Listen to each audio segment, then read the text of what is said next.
Чего только нету, чего только нет на этом, на белом, на свете. Нам выпал счастливый, но трудный билет. Мы века 20-го дети. Небесная высь, океанское дно раскроет секреты однажды. Нам жить интересно и весело, но все-таки хочется страшно. Хоть в глазочком заглянуть бы, заглянуть в грядущий век и узнать бы, что за судьбы, и узнать бы, что за судьбы ждут тебя. Ждут тебя, человек. Чего только нет на этом, на белом, на свете. Повсюду минувшего времени след, а мы за сегодня в ответе.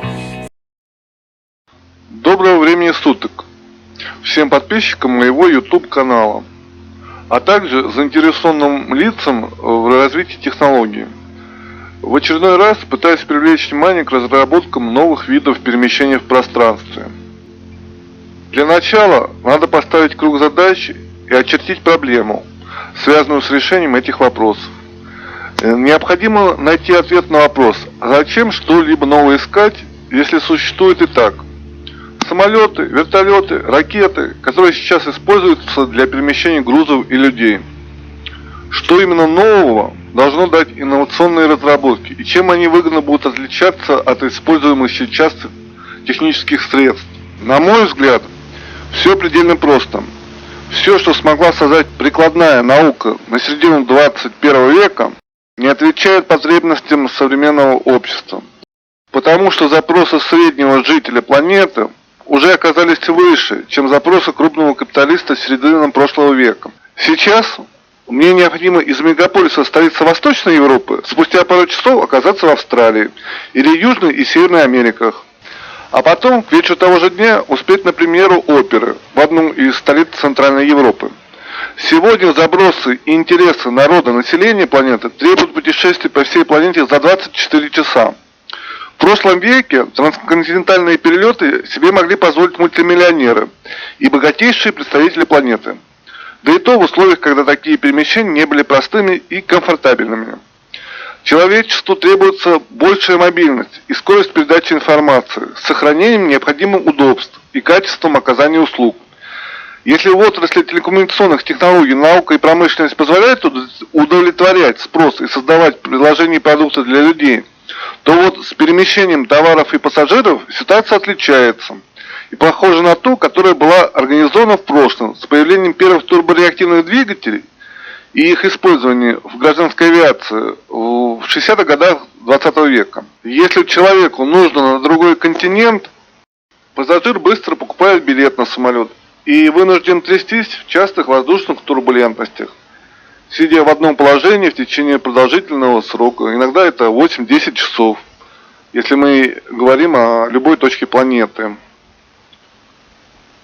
Чтобы решить задачу быстрого и мобильного межконтинентального авиасообщения, нужно создавать новые виды транспорта, суборбитальные космические суда, которые могли бы в космопорте любой из страны мира после посадки пассажиров на рейс залететь как обычный авиалайнер и подняться на околоземную орбиту, выйдя в открытый космос, а после движения по круговой орбите Земли спуститься по спиральной траектории в космопорт на другом континенте страны назначения. По времени в пути такой космический самолет будет лететь от часа до 1,5 часов. При этом высокая скорость полета обеспечивается не силой установки и мощностью двигателя суборбитального космического самолета, а самой орбитой Земли, так как скорость любого тела, находящегося на орбите Земли, составляет 28 440 км в час или же 7,9 км в секунду. Такой вид самолетов промышленность могла бы создать еще 50 лет назад. Приблизительно так должна была развиваться авиация и космонавтика нашей планеты. То есть соединять две передовых отрасли теоретической и прикладной науки и произвести новый вид летательных аппаратов, которые в себе сочетали признаки двух отраслей научных знаний. Но этого не произошло ни в прошлом веке, ни сегодня. Надо понимать, что бизнес и крупный капитал был бы заинтересован в этом. И это значит, что причина технологического замедления развития нашей цивилизации присутствует не в экономической и практической прикладной плоскостях, а в специфической области человеческой деятельности, отвечающей за развитие знаний и технологий в фундаментальной физической науке. Итак, это научное противоречие было найдено еще в 17 веке усилиями гениев того времени. Была модернизирована баллистическая теория движения тел в пространстве, смысл которой заключается в том, что если телу придать импульс, как ядру в стволе пушки, то оно может взлететь вверх, до того момента, пока полученный импульс сможет противодействовать силе притяжения Земли, после чего ядро вынуждено будет опуститься обратно на Землю. В том случае, если тело направлялось в сторону от вертикального положения, то оно улетело бы по параболе, вверх и в сторону. Соотношение направлений этих двух осей и дало телу возможность лететь выше или дальше. Ньютоном была выдвинута теория, что если ядру придать больше импульс или заряд, оно может прилететь дальше. А если создать еще больше импульс, то оно, вылетев с одной стороны ствола пушки, обогнет всю планету и сможет попасть в тыльную сторону пушки. Вследствие этой теории были подсчитаны необходимые скорости для постоянного движения спутников на околоземной орбите, где центростремительная сила компенсируется центробежной силой планеты. И тело способно без дополнительных искусственных импульсов постоянно летать вокруг Земли. Именно так, спустя 300 лет у нас летают на орбиту ракеты, где ракета – это интерпретация ядра пушки с порохом, где ядро и ракета с топливом – это тело с переменным импульсом. То есть импульс или сила, которая должна быть передана телу, или мгновенно, или запасена с собой, в случае с топливом ракеты. Эта сила рассчитывается, исходя из необходимости запасти горючее и скоростью движения газов в соплах ракеты, чтобы превысить необходимую первую космическую скорость. Но вот появляется вопрос, что происходило бы, если бы ракета имела бы возможность сохранять постоянный, а не переменный импульс. Как, к примеру, реактивный самолет, который может лететь с постоянной скоростью в течение долгого времени. И вообще, что, если такой ракеты создать траекторию полета не вертикально, а по диагонали относительно горизонта Земли, с углом подъема приблизительно в 10 градусов. При этом такой ракету-самолет сохранил бы возможность менять свой вектор направления полетов в той среде, где аэродинамическая сила не может помочь самолету продолжить движение или поменять свое направление. И именно такой вопрос мы решили обсудить с частым участником одного из интернет-порталов, Александром Кушелевым. А именно вопрос о возможности или невозможности уже при нынешних технологиях создать такие вот измененные самолеты с измененным вектором тяги, и сможет ли такой самолет выходить на орбиту и спокойно там совершать длительные перемещения. Сейчас вы сможете об этом услышать из нашего интернет-диалога. Кушелев Сережане Ладожскому. А вы четко сформулируете свою новую парадигму. Может быть, ее заметят почти все ладожские. Современная научная парадигма, первая и вторая космические скорости не требуются для покидания орбиты Земли для аппаратов с постоянным импульсом. При этом запасы энергии не требуются бесконечными. Но мы живем в научных модельных представлениях, которые категорически утверждают, что эти скорости необходимы.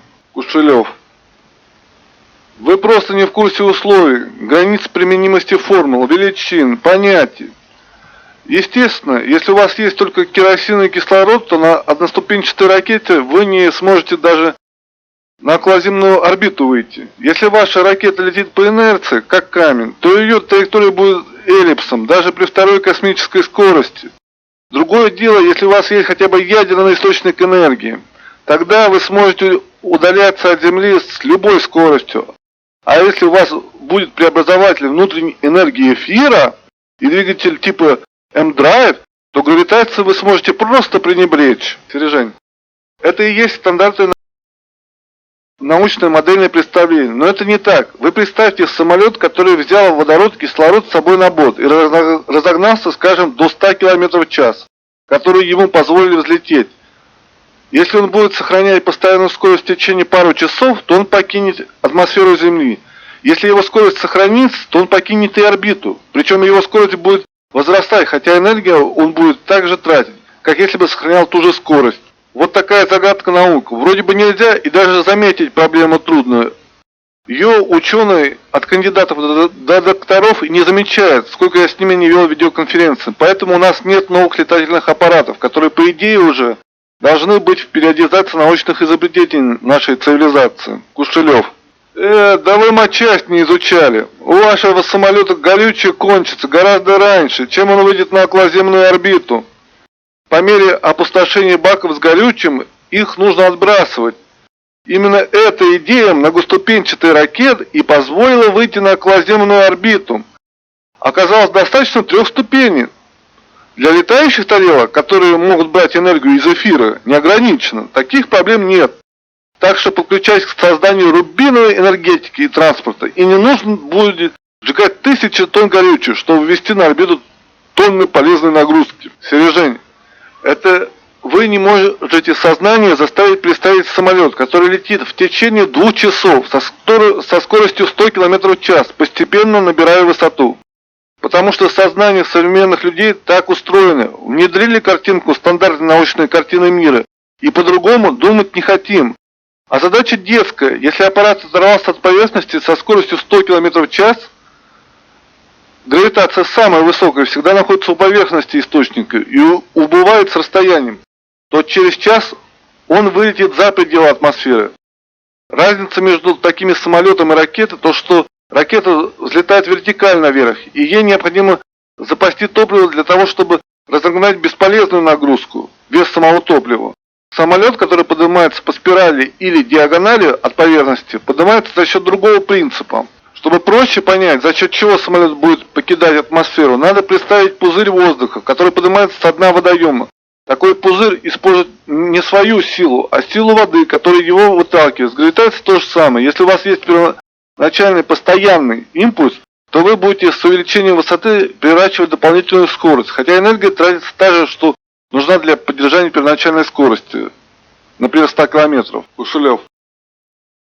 Кстати, самолету потребуется больше топлива, чем ракете для подъема на ту же самую высоту. Вы в курсе?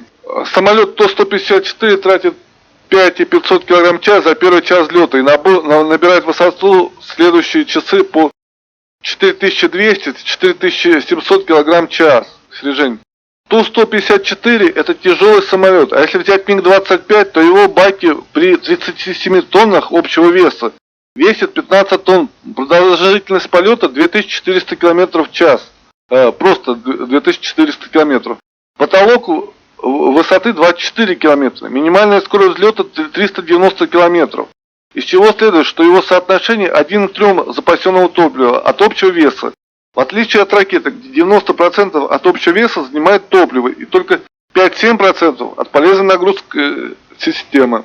Как можно посчитать, что от общего веса система полезной нагрузки составляет 1,5-2%, а это покажет, что ракета-носитель не является эффективным средством доставки грузов и пассажиров на орбиту. Кушелев. Чтобы подняться на высоту 24 км, МиГу-25 придется сжечь почти половину горючего. Если он будет продолжать подниматься, то на высоте 50 км у него горючего кончится. А самая низкая орбита 350 км. Так что без 2 ступеней на орбиту не выберется ни одна ракета, ни один самолет. Шаттл и Буран это не первые ступени, их поднимают носители. Изучите матчасть. Сережень. Кушелеву. У вас здесь возможна ошибка. На высоту 24 км МиГ-25 придется сжечь почти половину горючего. Если посчитать, то потребуется приблизительно 2,25 тонны горючего, что будет приблизительно 1/3 от общего возможности баков.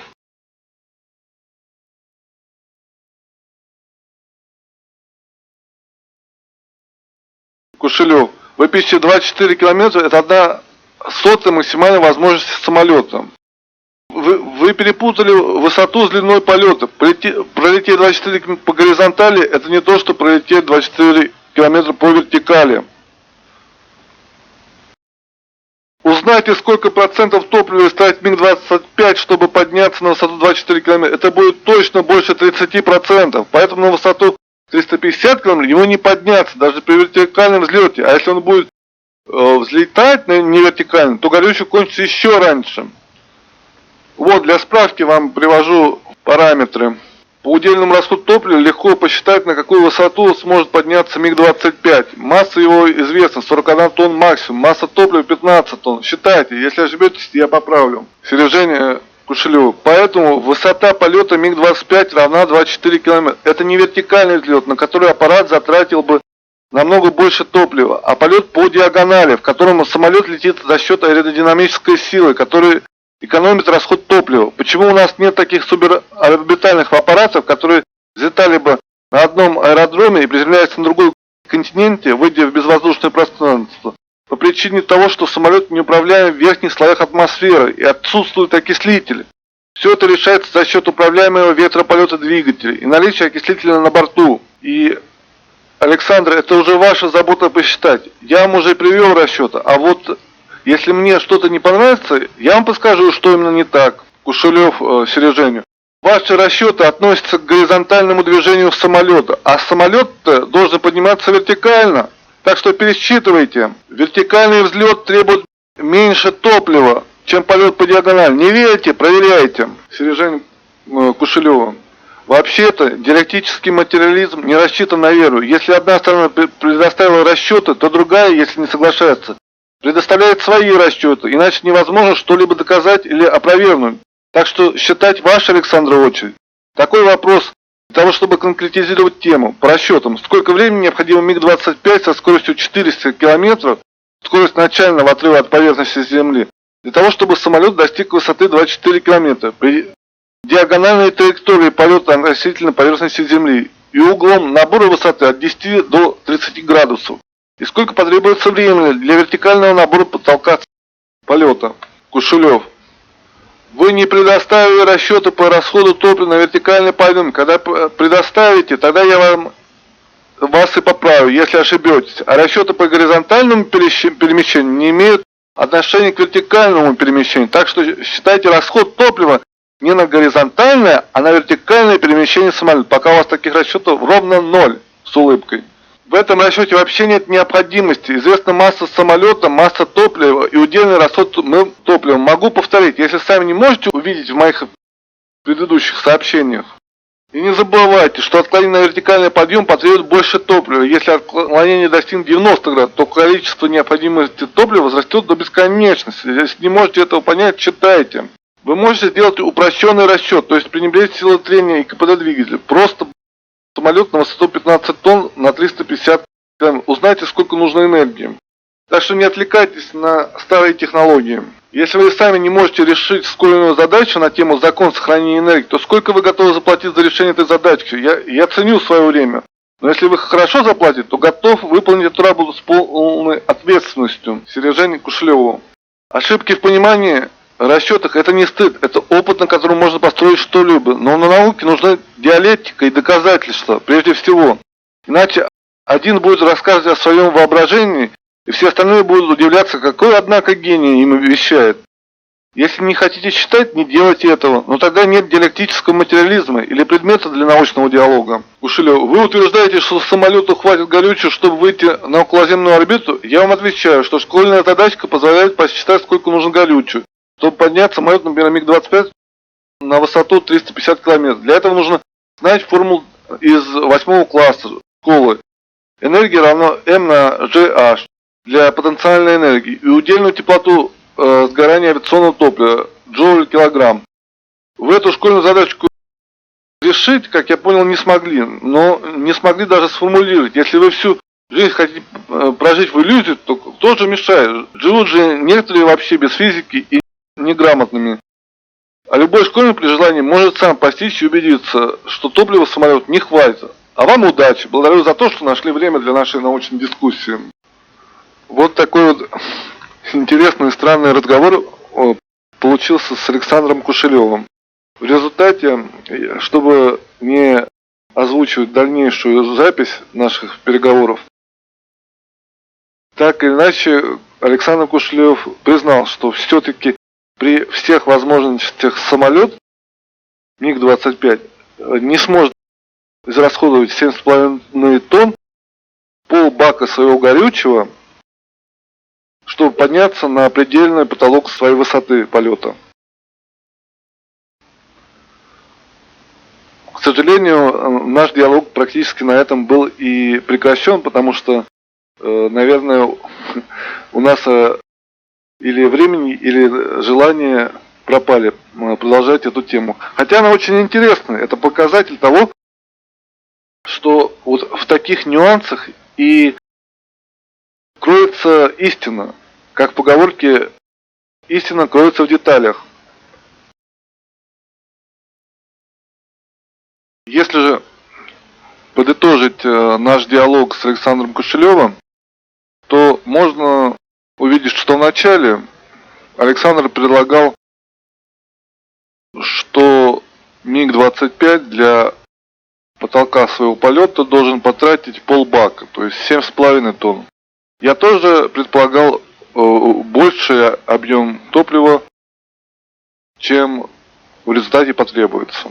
Я предлагал 2,25 тонны горючего для потолка 24 километра.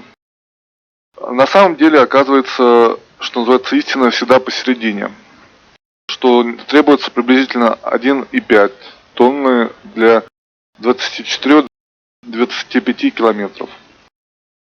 Что получается в итоге, что нам нужно приблизительно 6 тонн топлива, чтобы подняться на высоту 100 километров, 12 тонн на высоту 200 километров и 18 тонн на высоту 300 километров, где у нас находится, скажем так, международная станция, космическая станция, МКС.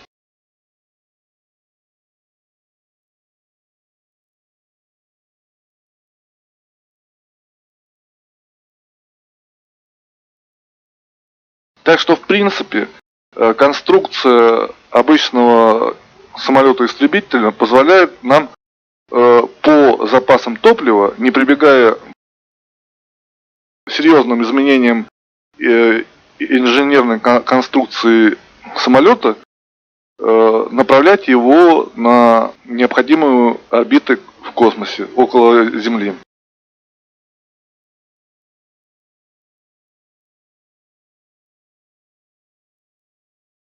Главное в этом то, что у такого самолета должен быть обязательно управляемый вектор тяги, изменяемый вектор тяги, для того, чтобы самолет мог без элеронов менять направление вектора своего движения в той области стратосферы, где атмосфера разрежена.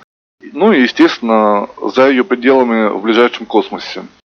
Вот. И также необходим окислитель. Для того, чтобы там, где двигатель уже не сможет забирать кислород, воздух в камеру горения, чтобы он поступал принудительно из запасенного на борту.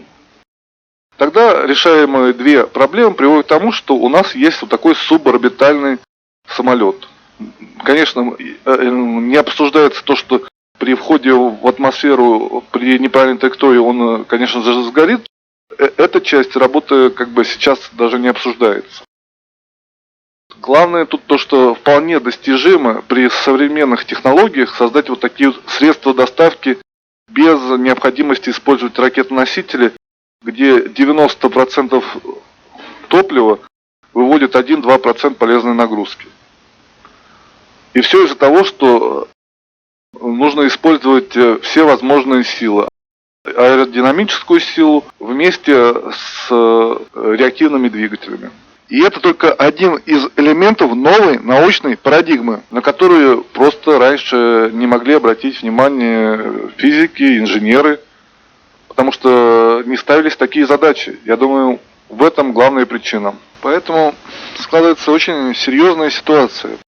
Мы вынуждены жить в условиях, когда мы еще в школе получаем знания, которые в себе содержат ошибки, о которых буду говорить дальше. Ну, конечно, такие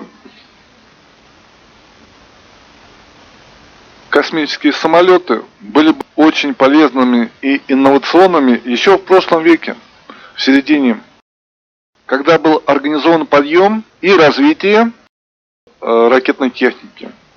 И изобретались новые виды турбореактивных двухконтурных двигателей. Цель же развития науки технической – это создание еще более продвинутых летательных аппаратов, для которых не требуются никак аэродромы, аэропорты, которые могли бы взлетать вертикально и из любой местности. И, конечно же, чтобы они выгодно отличались от тех самолетов или техник, которые присутствуют уже сейчас в современной промышленности и в нашей прикладной науке. В таком случае они должны еще содержать в себе дополнительные критерии, а именно такие новые виды летательных аппаратов, их внутренняя конструкция должна исключать устройство силовой установки, которое отбрасывает рабочее тело, как это представлено в современной технике.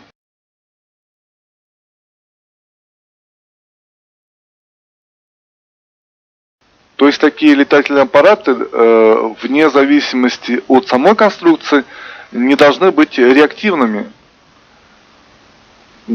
И тогда, получается, у нас имеется противоречие фундаментальной физике, потому что каждый искусственный объект, исходя из науки, должен двигаться за счет отброса рабочего вещества. Отбрасывается, как в ракете, горючие газы в одну сторону, а тело остальное двигается в другую сторону. И мы вынуждены должны вернуться к третьему закону Ньютона и другим законам, вытекающим из этих постулатов, сформулированных еще сотни лет назад, в 17 веке, в конце 17 века. И тогда у нас получается проблема, связана с третьим законом Ньютона, который нам говорит: в исторической формулировке действия всегда есть равное противоположное противодействие, иначе взаимодействие двух тел друг на друга между собой равны и направлены в противоположные стороны. То, что действие равно противодействию, F1 равно F2 с минусом, и в этих условиях хоть и различные массы, хоть и одинаковые, считается, что сила все равно равна. Также у нас есть еще закон сохранения механической энергии, который также не противоречит, а выводится из третьего закона Ньютона. Полная механическая энергия замкнутой системы тел, между которыми действуют только консервативные силы, остается постоянной. Или, проще говоря, при отсутствии диссипативных сил, например, силы трения, механическая энергия не возникает из ничего и не может исчезнуть никуда. Что это значит, если перевести на нормальный язык, то что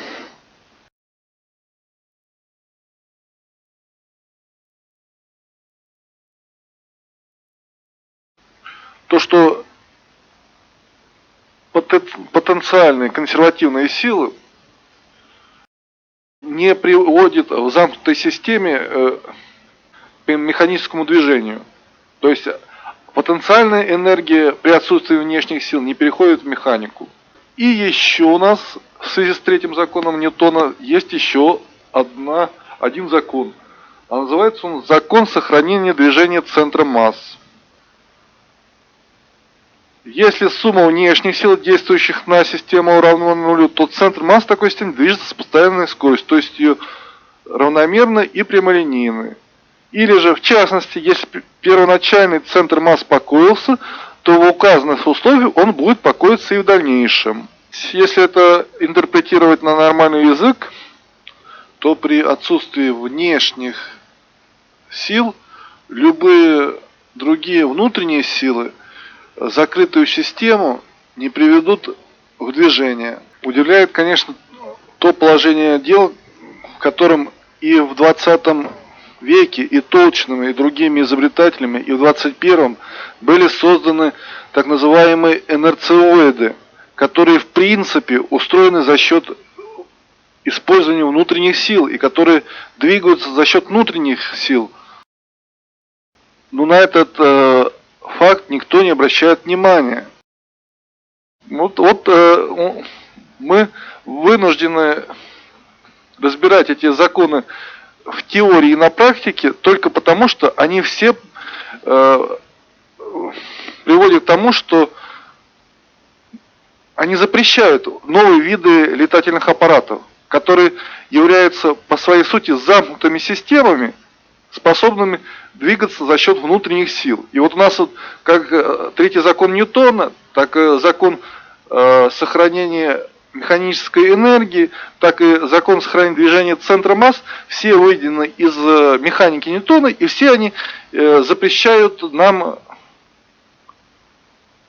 вот такие вот новые виды антигравитационных или эфирных, не знаю, кому как нравится. В общем, вот такие вот инновационные двигатели, которые вообще-то должны существовать, потому что за ними больше возможностей, и они более полезны, чем реактивные виды двигателей.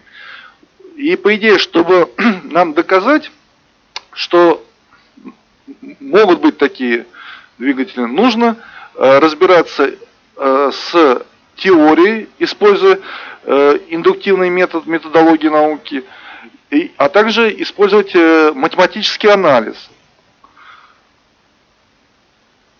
И если у нас получится доказать это как с помощью математики, индукции, так и с помощью экспериментов, то мы можем после этого спокойно прийти к возможности существования и создания таких антигравитационных двигателей, что мы постараемся делать чуть позже. А пока что предлагаю еще прослушать один отрывок из интернет-диалога.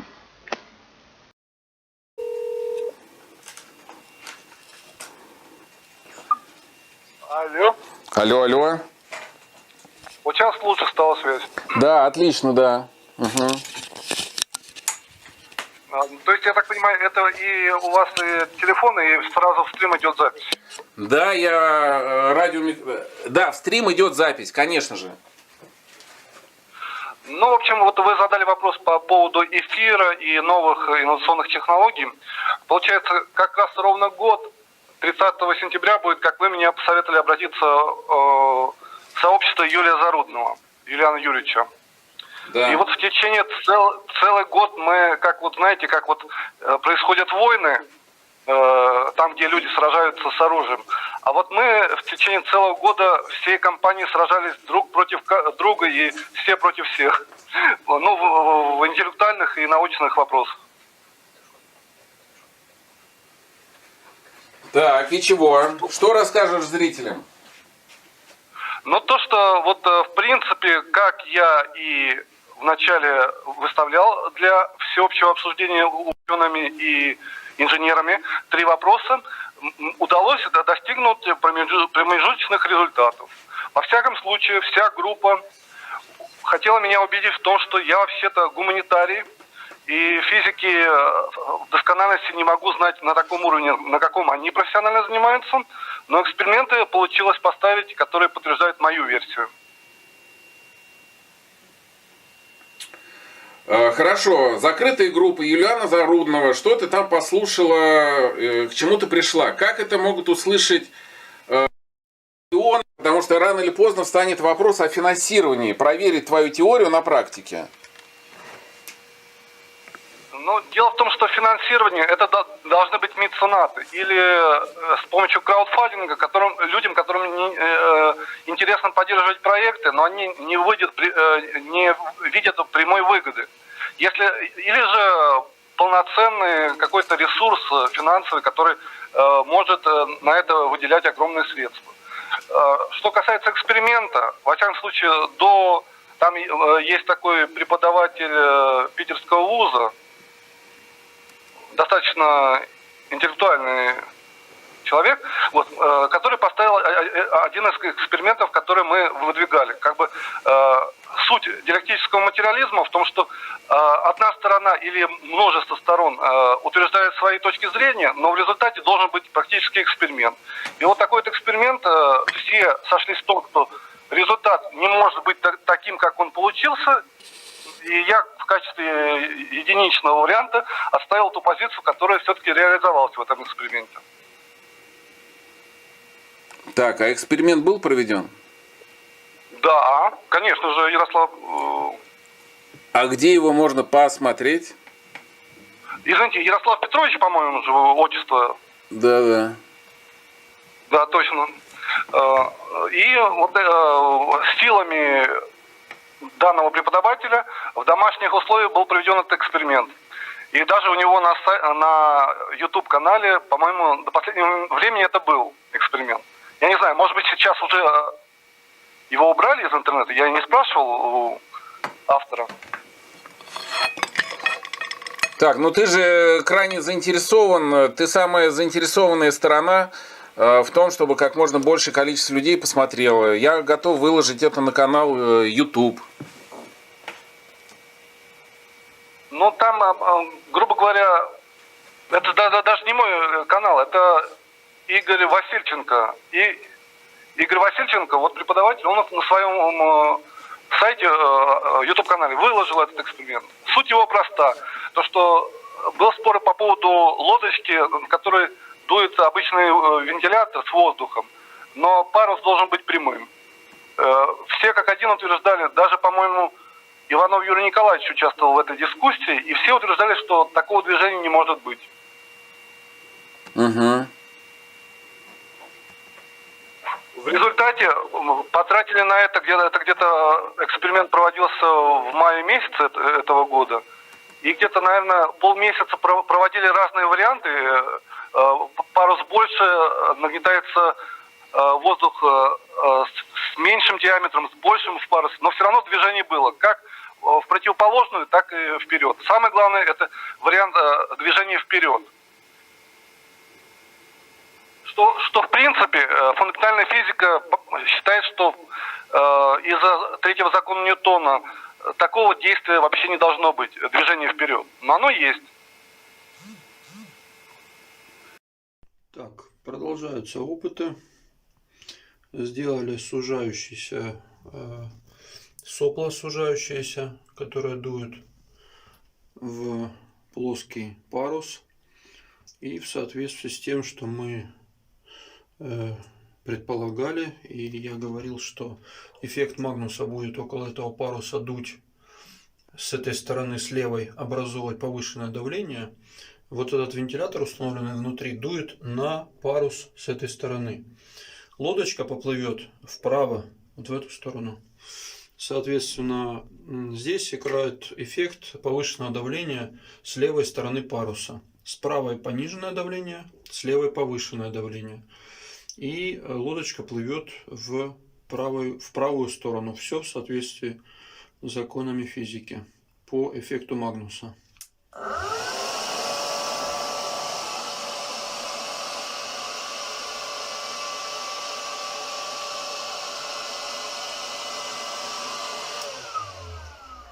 Так, тут уже провод короткий. Сейчас оттяну.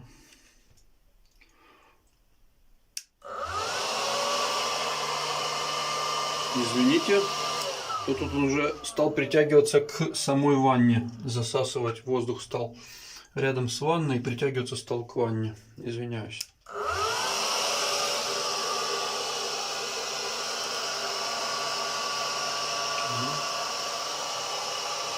Ну вот видно, что он плывет в ту сторону, как обычный парусник. Хотя совершенно не на том эффекте, как работает обычный парусник. То есть здесь работает эффект Магнуса.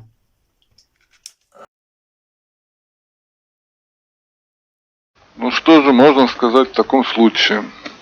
Раз преподаватель технического вуза Игорь Васильевиченко после проведенного эксперимента упоминает эффект Магнуса, придется, учитывая мнение преподавателя, разбирать и этот момент. Эффект Магнуса. Вот мы имеем. Это физическое явление, возникающее при обтекании вращающегося тела потоком жидкости или газа. То есть у нас должен быть или шар, или цилиндр, который вращается.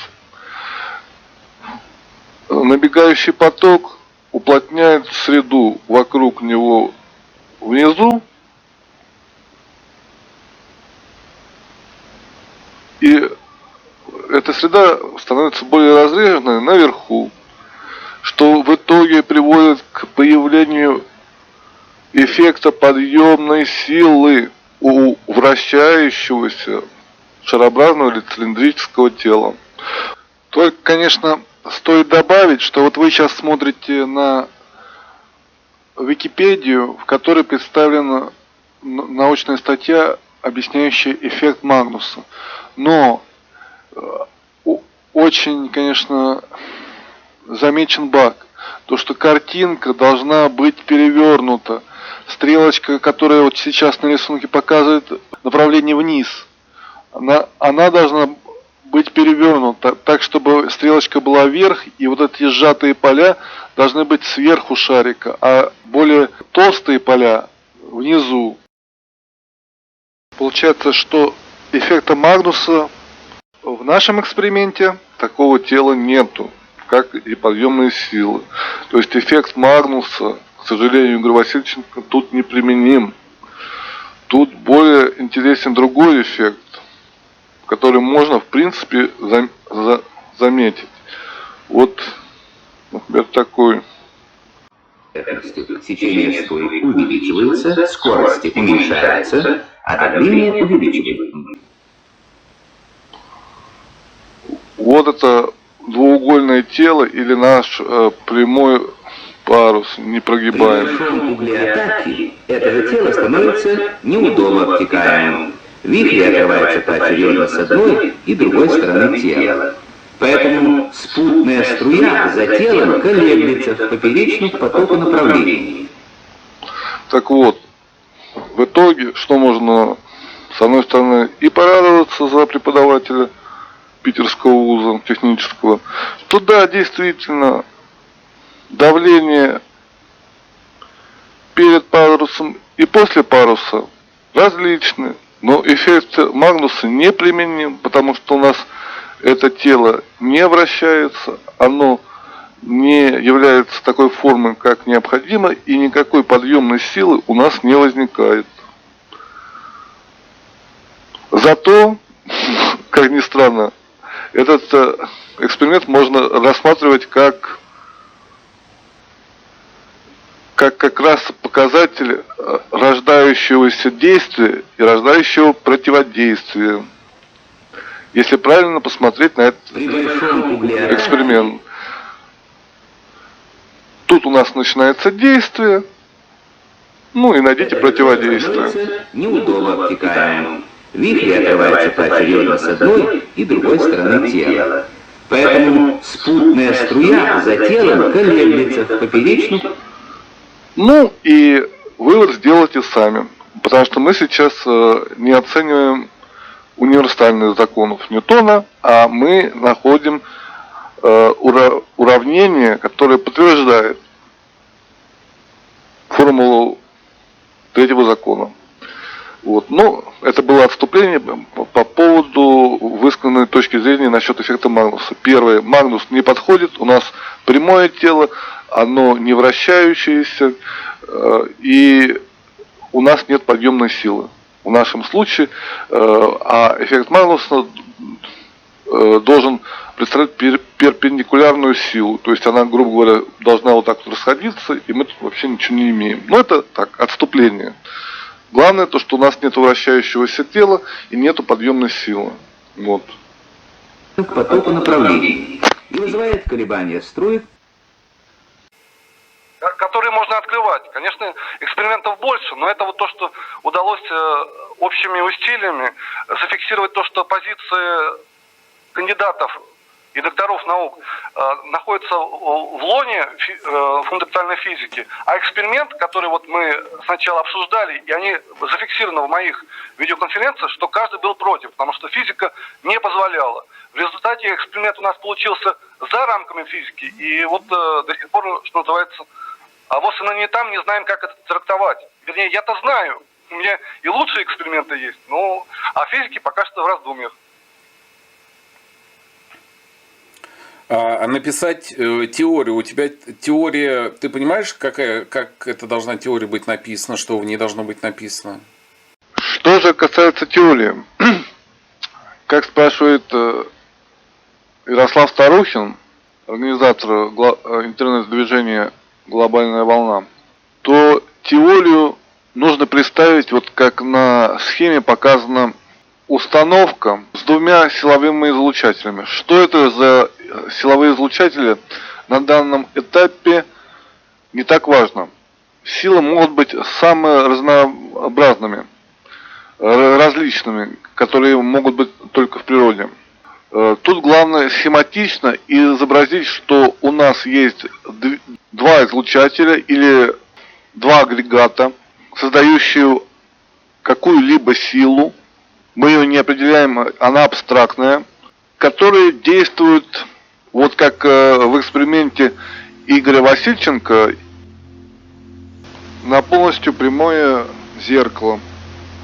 Что было неожиданно обнаружено в процессе составления теории неклассического перемещения в пространстве, то что третий закон Ньютона был написан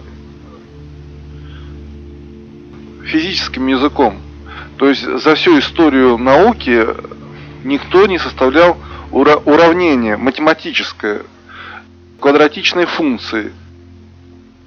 Чтобы можно было его проанализировать, посмотреть, нам нужно его выразить как функцию, как уравнение квадратичной функции.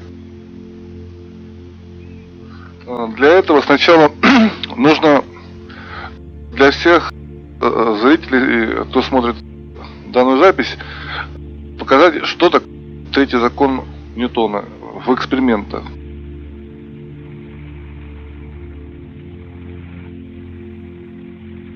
Третий закон Ньютона в экспериментах, как мы уже смотрели, он записывается так, словами и физическим языком.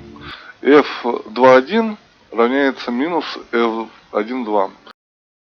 Эксперимент же, который обычно показывают, это взаимодействие тел. Считается, что взаимодействие тел одинаковой массы то же самое, что и взаимодействие тел разной массы. Это при взаимодействии сближающихся тел. Еще демонстрирует в подтверждении третьего закона отталкивание тележек или тел от общего центра масс. Как вы можете сейчас увидеть, представлены две тележки разного веса. Вот сейчас они как бы находятся скрепленными и объединяют и являются одним телом. Но они разные по массе, по весу. Следовательно, у них и скорости разные, и ускорения разные. Ну, единственное, тут Андрей Щетников показывает два графика скорости как бы различны, а импульсы, он утверждает, что они равны, но они тоже различны. Вот тут есть линия желтая, она показывает, что ультразвуковые датчики на тележках различаются по времени. Вот 4-я контрольная точка и тут 4-я контрольная точка. А по времени они различаются. Ну, Андрей Щедников, как и другие физики, на это как бы закрывает глаза и не замечает, что странно, потому что в деталях кроется истина. Это одна из проблем, конечно, что у нас ученые не видели, не видят и не хотят видеть таких вот нюансов, на которых и строится наука вообще-то. Но мы дойдем до этого. Главное вот сначала зрителям показать, как проверяется. Еще есть эксперимент. Сейчас, секундочку. Еще есть эксперимент с безменами. Сейчас мы его постараемся найти. Вот это эквивалент этих тележек, хоть одинаковые, хоть разные массы. И у нас безмены или динамометры. Вот она формула сейчас будет. Вот формула третьего закона, что говорит, что у нас вектора противоположны, а вот то самое. То есть у нас есть два динамометра, и человек путем усилия своей руки и одного динамометра пружинного на пружину другого динамометра должен нам показать, что как бы силы противоположные направлены, но они равны. Вот, мол, типа, вот смотрите, я такой раз нажимаю, у меня тут 4, и тут у меня 4, видите, и как бы мы доказываем, тут я на 5, и тут у меня раз на 5, они в противоположные стороны, как в формуле, но они одинаковые. Но в процессе рассуждений долгих обдумываний я удивился тому, что это эксперимент неправильный. Тоже пытался многим объяснять, и многие тоже не верят. Сейчас мы постараюсь.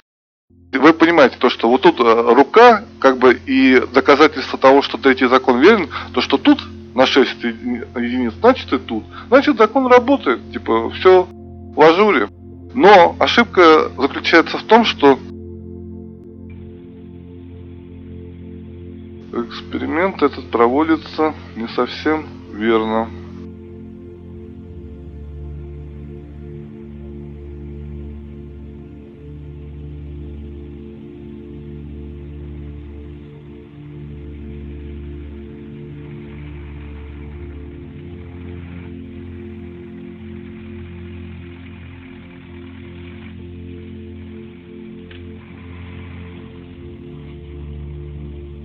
Вот в чем проблема. Вот если помните, в предыдущем ролике там рука одного человека и две измерительных системы динамометра. Тут они представлены двумя одинаковыми безменами, и два груза привязаны к нижнему безмену, который привязан к верхнему. Естественно, это эквивалент одной руки, которая нажимает на два безмена. Конечно, они будут показывать общий вес. Не два разных веса, а общий вес. Если тут там утюг 2 килограмма, а кефир 1 килограмм, они вместе покажут и тут 3 килограмма. Тут не очень, конечно, видно хорошо, но между двойкой и четверкой 3 килограмма. Тут на нижних покажут. Если вы два груза к одному безмену, а потом к другому. И на втором безмене будет тоже показан общий вес их. Вот это, то есть как бы перевертыш того эксперимента с рукой и двумя динамометрами. Получается, такой эксперимент фиксирует уже случившееся событие, которое уже произошло. Конечно, оно будет общим. Но вот главное, мы установили, какие эксперименты приводятся в доказательство неоспоримости третьего закона. Мы его не оспариваем, мы хотим его просто перевести для того, чтобы получить уравнение и формулу обнуления веса. Мы ни с чем не спорим. Мы пытаемся ее перевести на то, что раньше никто не переводил. Как ни странно, но это так. Нам нужно перевести формулу физического закона Исаака Ньютона в уравнение. Простое уравнение, чтобы, обладая этим уравнением, которое подтверждает утверждение физиков о том, что действие рождается равное противодействие. Вот мы с этим работаем, пока ничего не оспариваем. Это нам может только помешать. Вот, тогда переходим к самому процессу перевода в уравнение.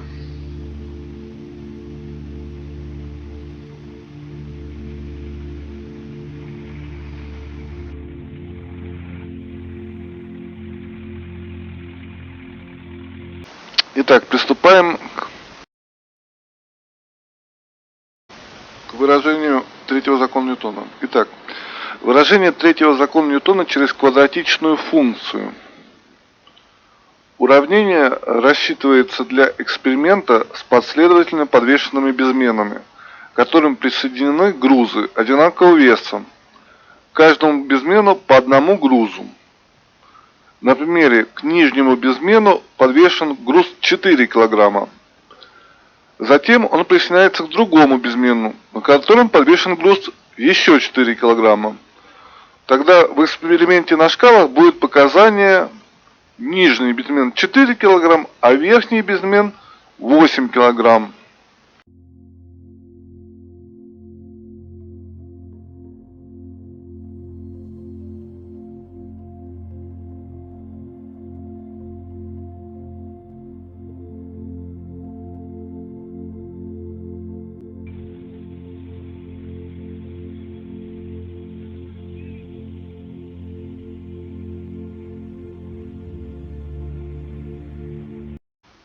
Это выглядит приблизительно почти так же, как и в этом эксперименте. То есть для нашего перевода формулы Исаака Ньютона мы используем два безмена. На одном безмене мы вешаем 4 килограмма, потом мы этот безмен с подвешенными 4 килограммами подвешиваем к следующему безмену, на котором вешается тоже второй груз 4 килограмма. Поэтому в нашем эксперименте будет нижний безмен показывать 4 килограмма, а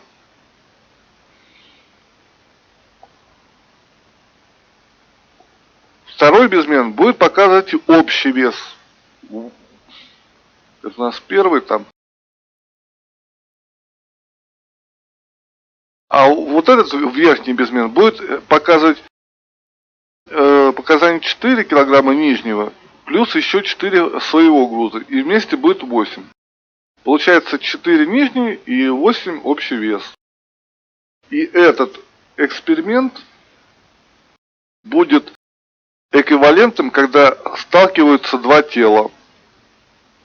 Две тележки или два шара одинакового веса. То есть вот они тоже начинают взаимодействовать.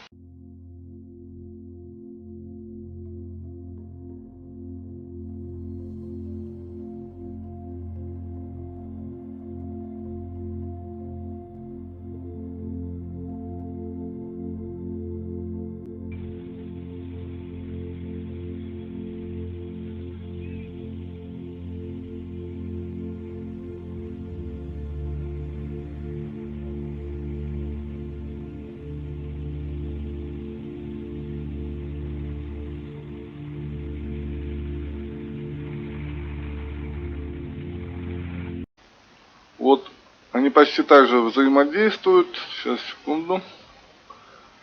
Вот этот эксперимент с безменами 4 и 4, который показывает 4,8, это все равно, что взаимодействие двух движущихся тел одинаковой массы.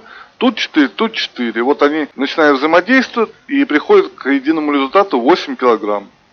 Вот это эквивалент безмен. Нам выгоднее безмерно использовать, потому что они статичны. В отличие от движущихся шаров, у нас есть начальный результат и конечный. И мы можем более детально вычислять само уравнение. Тогда, если у нас по формуле установлю, что F1 равняется F2, это все равно, что математической функции и ось y и x, то есть они равны.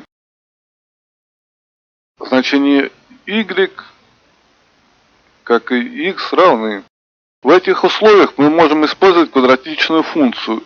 Y равно корень из x квадрат для нахождения другого неизмеренного тела. Но это будет верно для невзаимодействующих тел, находящихся в покое. В этом случае y равно 4 умноженное на 2 и равно 4. 16, корень из 16 будет 4. Что и соответствует изначально подвешенным грузам. Легче эту конструкцию будет представить на визуальном примере, который сейчас я вам покажу.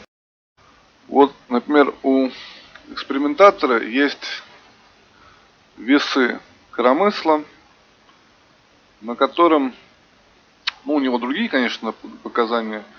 Вот у нас значение x. Мы сюда ставим 4 килограмма.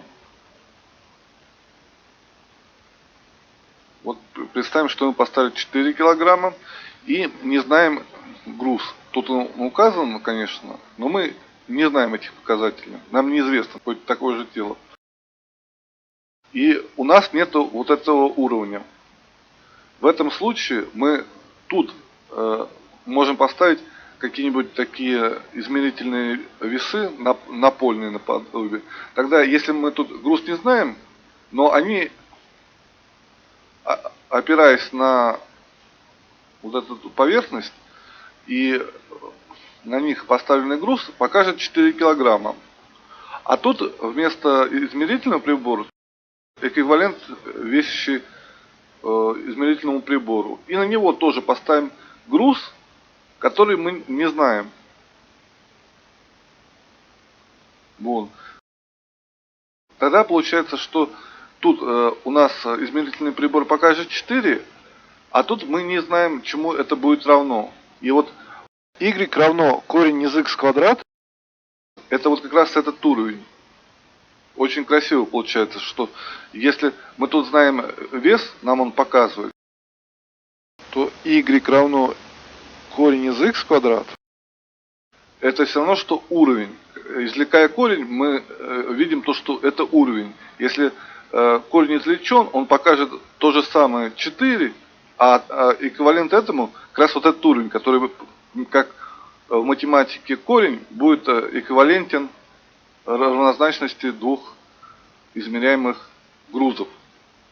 Очень красивый пример, если, конечно, я смог объяснить его. Итак, мы тогда возвращаемся. Это можно воображаемо представить как весы коромысла, то, что мы сейчас смотрели, на одну чашу которого поставлен измерительный прибор, на котором замещен груз 4 килограмма.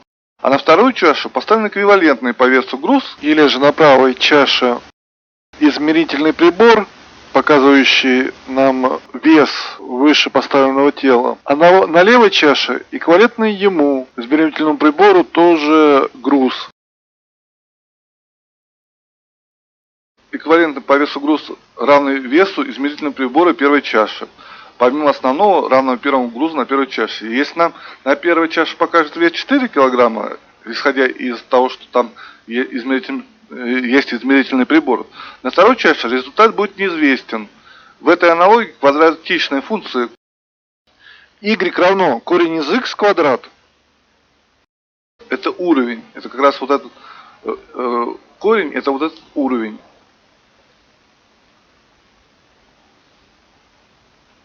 Это уровень, который уравновешивает чаши и позволяет найти второй груз. Но нас интересует взаимодействие тел в динамике или же в движении.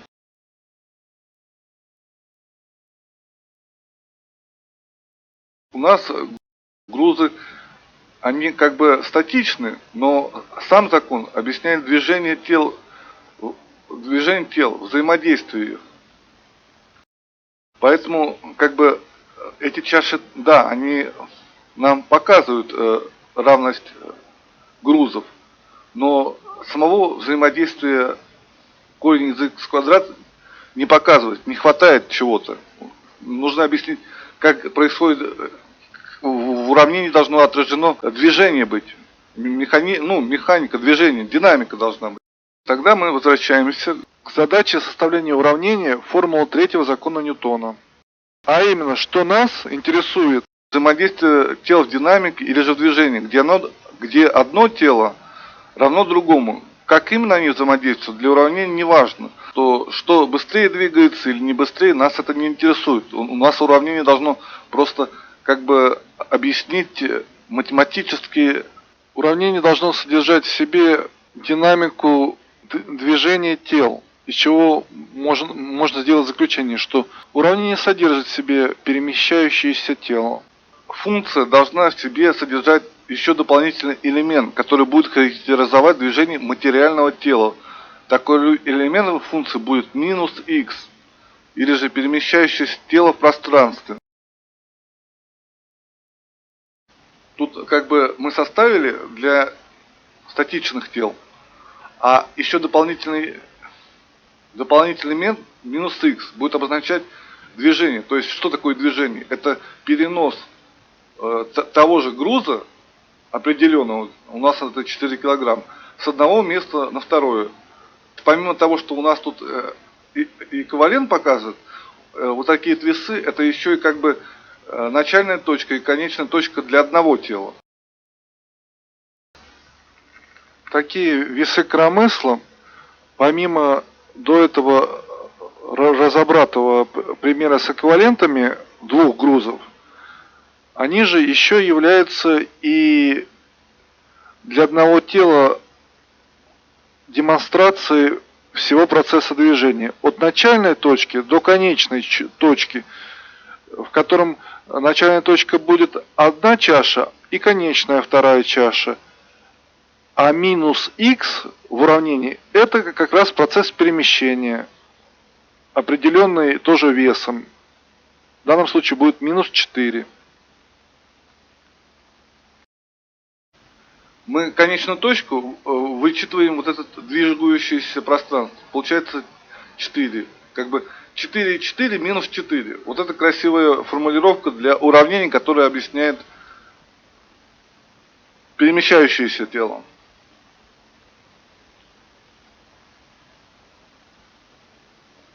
Но нам еще нужно проверить, и правильно мы все вычислили, потому что у нас же квадратичная функция для двух тел. И при условии, что, конечно, мы должны знать вес хотя бы одного тела. В этих случаях такая формула будет выглядеть таким образом. Y равно 2 корень из x квадрат минус x.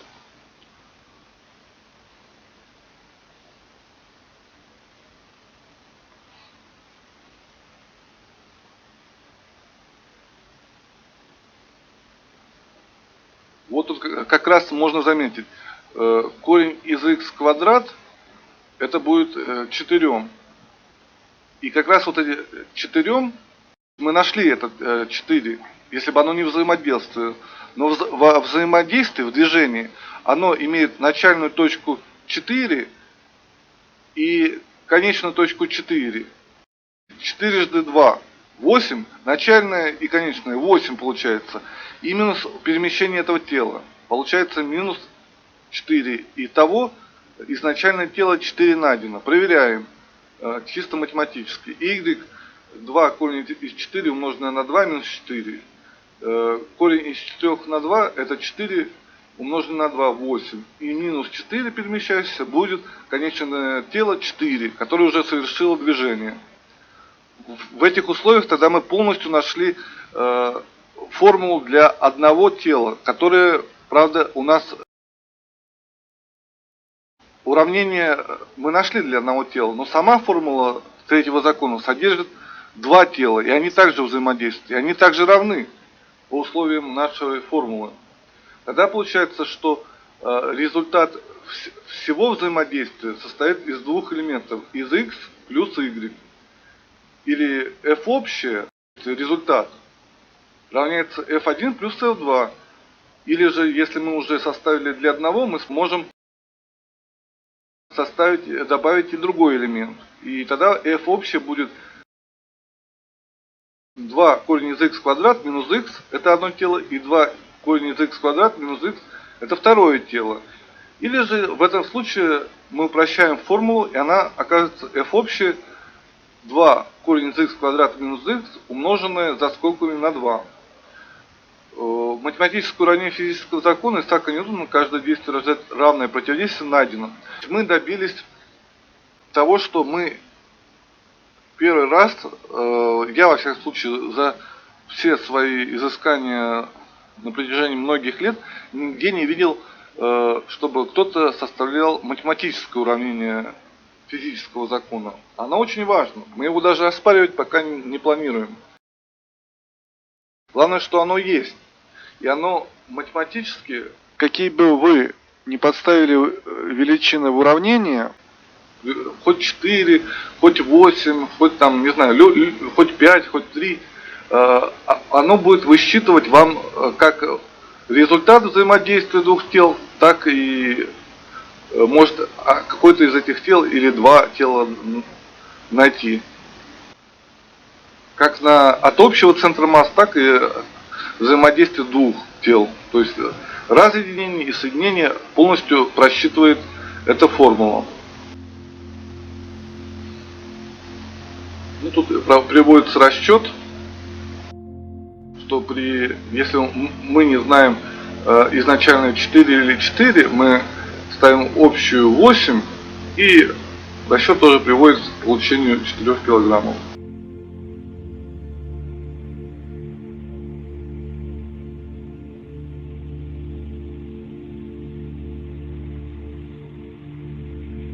Самое интересное, что в интернете есть автоматические вычислители уравнений, такие сайты. И можно,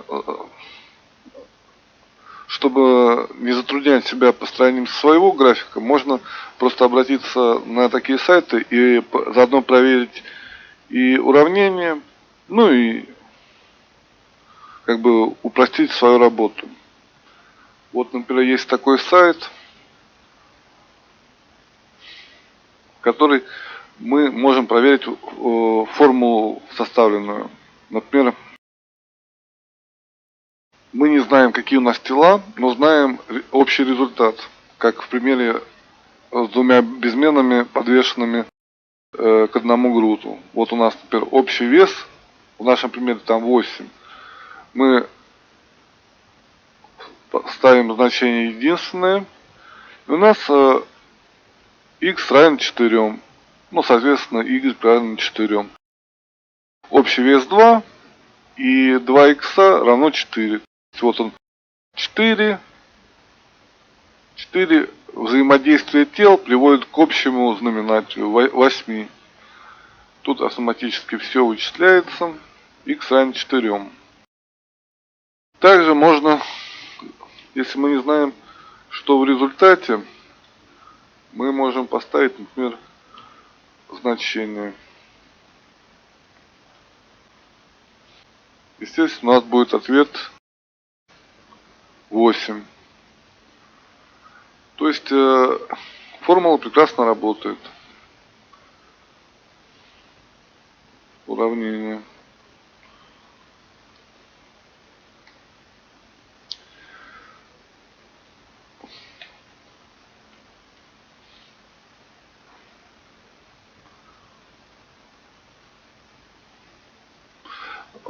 После того, как мы нашли, вот не оспаривая третий закон, просто мы его вывели как уравнение. Он рабочий, он показывает всю механику движения, двигающегося тела навстречу другого, и это происходит с двумя телами, которые приходят к единому результату. Общей силе, F общее, или общей массе, как угодно. Для упрощения мы больше пользуемся понятием массы. Но дальше начинается интересный момент. То, что если мы вот этот элемент минус x, который у нас обозначает как раз перемещение тела, то есть само движение тела, мы увеличиваем. То есть перемещение тела мы увеличиваем. Не сами тело добавляем, а перемещение тела. Ускорение или скорость, если так перейти на физический такой, в 3 раза.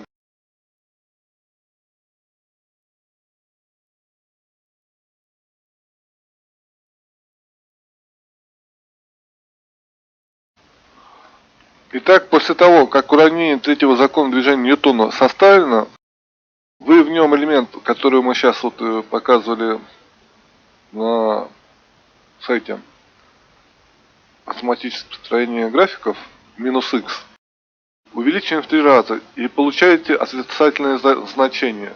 Как бы оно выглядит так в уравнении. f анти равно 2 корень из x квадрат минус 3x умноженное на 2. Что же мы тогда получаем в данном случае?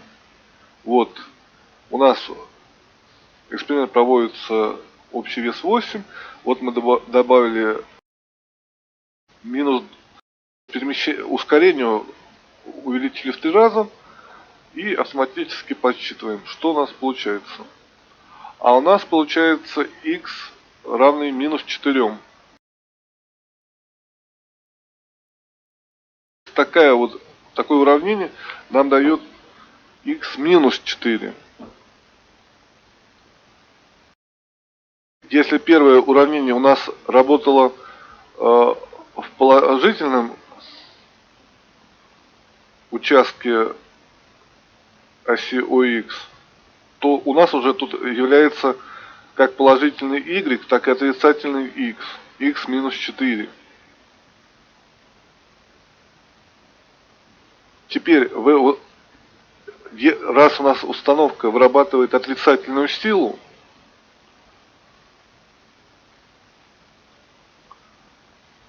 мы результат подставляем в первое уравнение третьего закона Ньютона,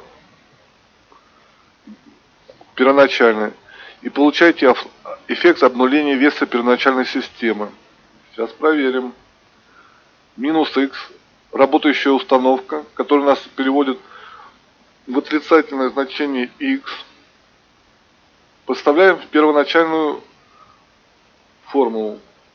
Вот она у нас первоначальная, а нам нужно добиться результата. Минус 8. При первоначальной установке. И мы получаем, что как раз начальная измененная установка в 3 раза нам дала минус 4, который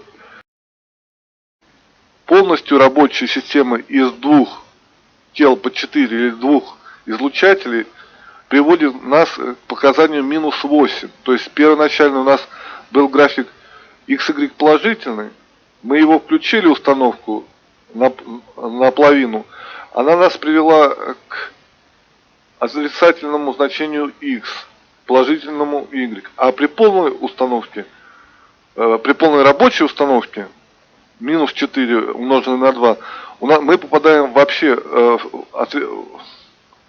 участок оси ОХ полностью отрицательный, как минус 4, так и минус 8. Грубо говоря, вот этот показатель противостоит положительному весу.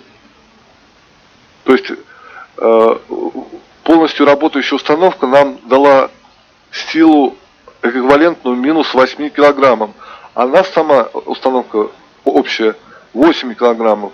Отсюда и получается, что если минус 8 противостоит 8, то мы имеем эффект обнуления веса. Гравитация у нас есть, а тело с 2 установками работающими весит 0 килограммов. В данном случае у нас тело будет подниматься. Ну и теперь, если мы отключаем,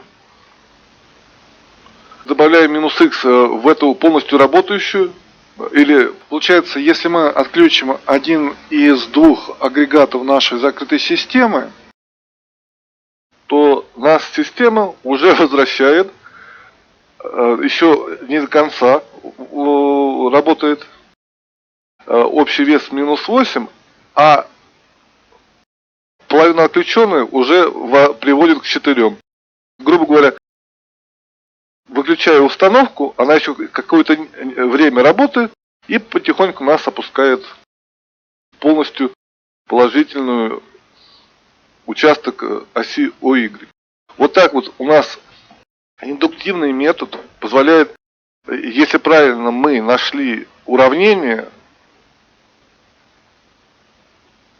третьего закона Исаака Ньютона, правильно его почитали, то она нам с помощью индукции от правильно частного найденного мы приходим к общему появлению антигравитационной силы. Вот математика, наука абстрагированная, в отличие от физики, в данном случае, абстрагированная математика нам дает возможность еще предсказательным анализом, предсказательным результатом, что да, в отличие от диктата естествознания, частью которого является физическая наука,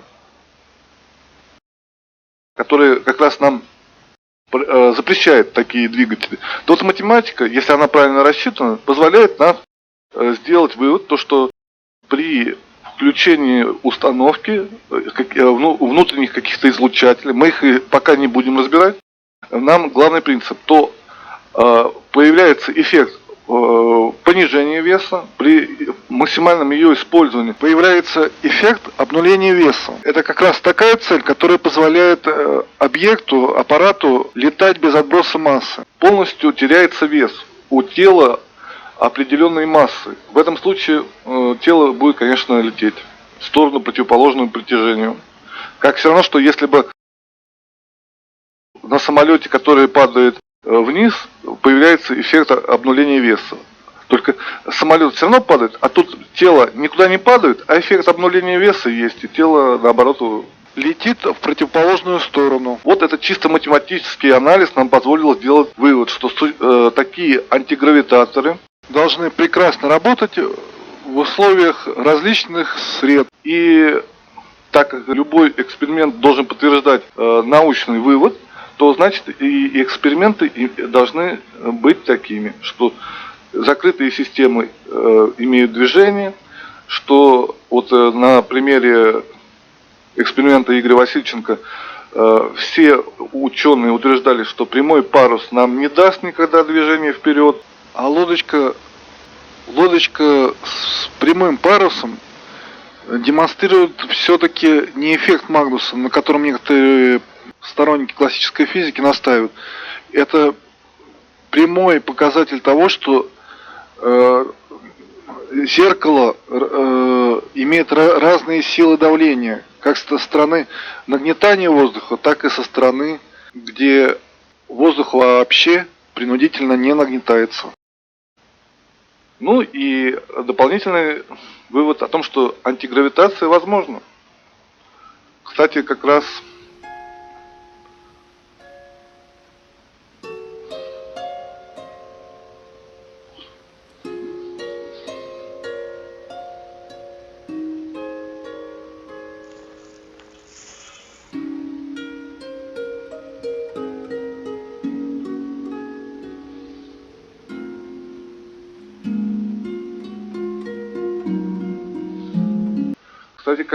вот эта схема,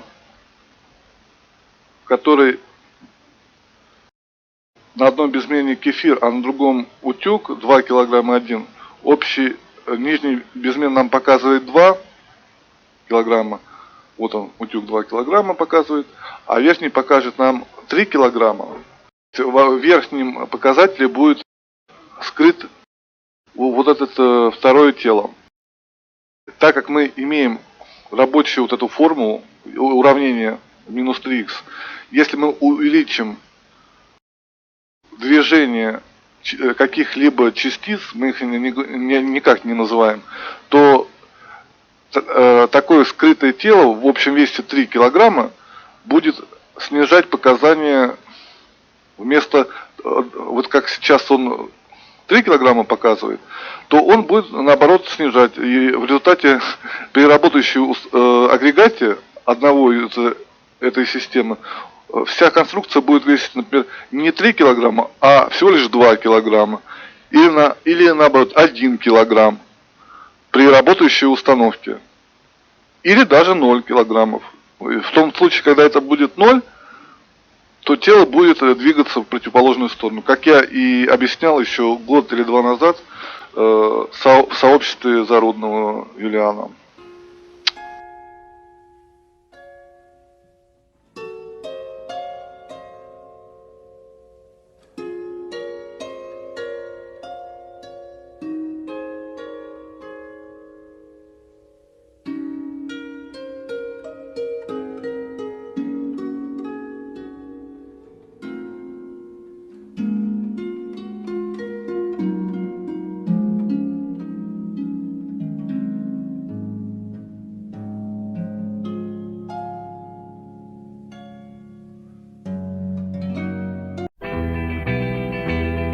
Чего только нету, чего только нет на этом, на белом, на свете.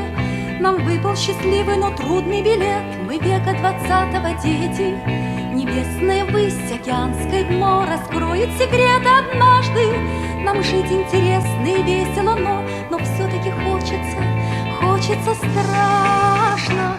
Хоть глазочком заглянуть бы, заглянуть в грядущий век и узнать бы, что за судьбы, и узнать бы, что за судьбы ждут тебя. Ждут тебя, человек. Чего только нет на этом, на белом, на свете. Повсюду минувшего времени след, а мы за сегодня в ответе. С тобою нам дом возвести суждено, мне завтрашний вспомнит вчерашний. Нам жить интересно и весело, но все-таки хочется страшно. Хоть глазочком заглянуть бы, заглянуть в грядущий век и узнать бы, что за судьбы, и узнать бы, что за судьбы ждут тебя. Ждут тебя, человек. Хоть глазочком Хоть глазочком заглянуть бы, заглянуть бы, заглянуть.